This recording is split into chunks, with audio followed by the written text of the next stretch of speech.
Dear students, I am JB Sher. Welcome all of you to this video lecture. Today I will discuss a very important poem, The Listeners. It is written by Walter de la Mare.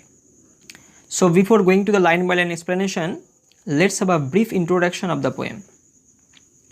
This poem, The Listeners, was published by Walter de la Mare in 1912. It remains one of the most famous pieces of writing and reflects the author's fascination with mystery and the supernatural. Now you should know what is the main story of this poem. Actually, this poem tells us about a story of an unnamed traveler who knocks at the door in a place which was fully unknown to him.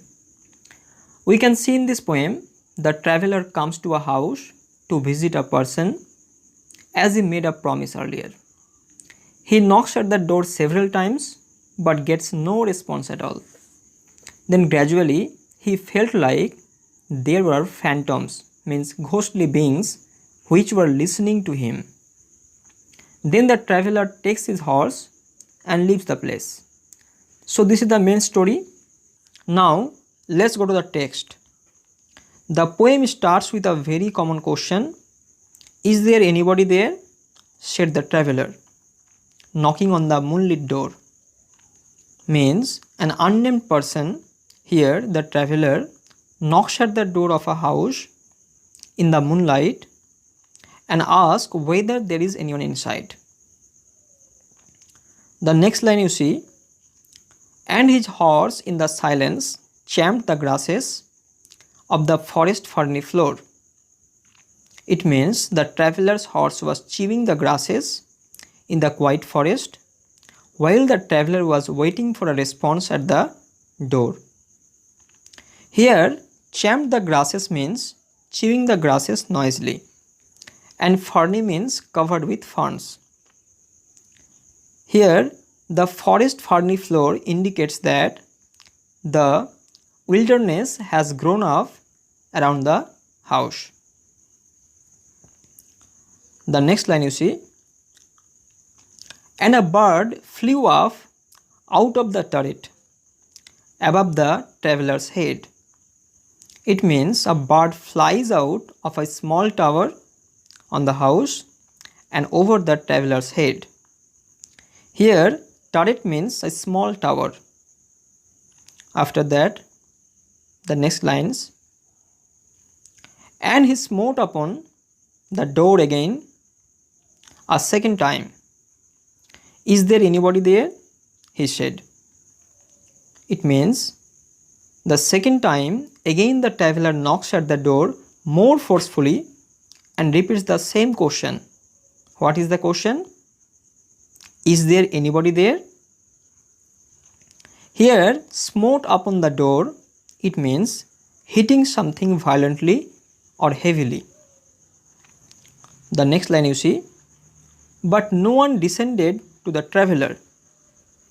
It means no one comes down from the house to meet the traveler. Here, descended means to come down. Now follow the next lines.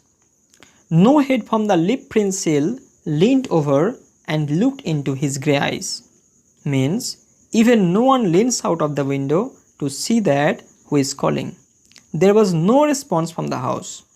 Here, leaf-fringed sill means the window sill which was covered with creepers.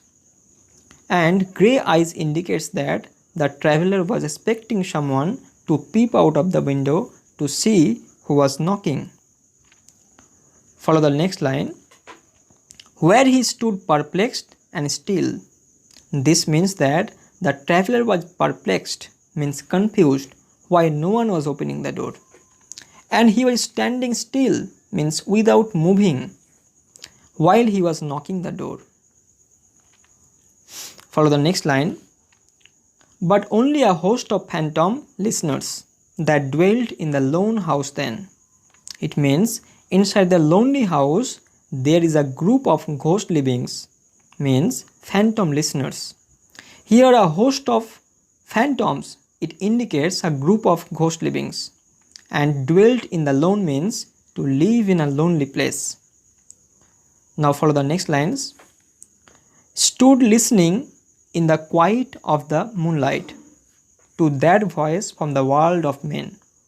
It means the ghostly beings, the phantom listeners, stand in the moonlight as they listen to the human voice coming from outside.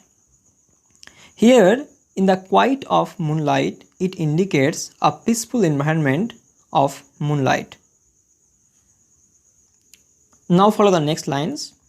Stood thronging the faint moonbeams on the dark stair that goes down to the empty hall, hearkening in an ear stirred and shaken by the lonely traveller's call.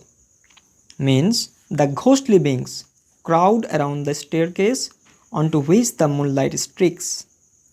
As the quiet atmosphere in the empty house is disturbed by the sound of the traveller's lonely voice. Here you see, thronging means jamming a space with things or people in short crowding. And hearkening means to listen something with particular attention. Now follow the next lines. And he felt in his heart their strangeness, their stillness answering his cry. Means outside the traveler feels a strange presence in the silence that meets his question. After that, while his horse moved, cropping the dark turf, neath the starred and leafy sky.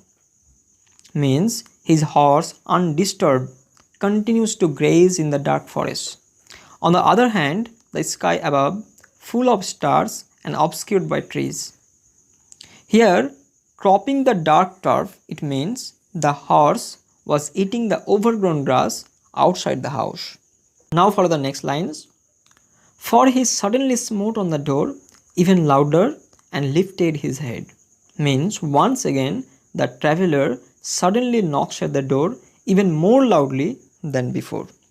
Here, smote on the door, it means to knock loudly at the door. Let's see the next line. Tell them I came, and no one answered, that I kept my word, he said. Means then the traveler loudly says that no one answered him when he came to the house, but he kept his promise. Now for the next lines. Nevertheless, Steyr made the listeners through every word he spake. This means the listeners don't make any motion in response to his word.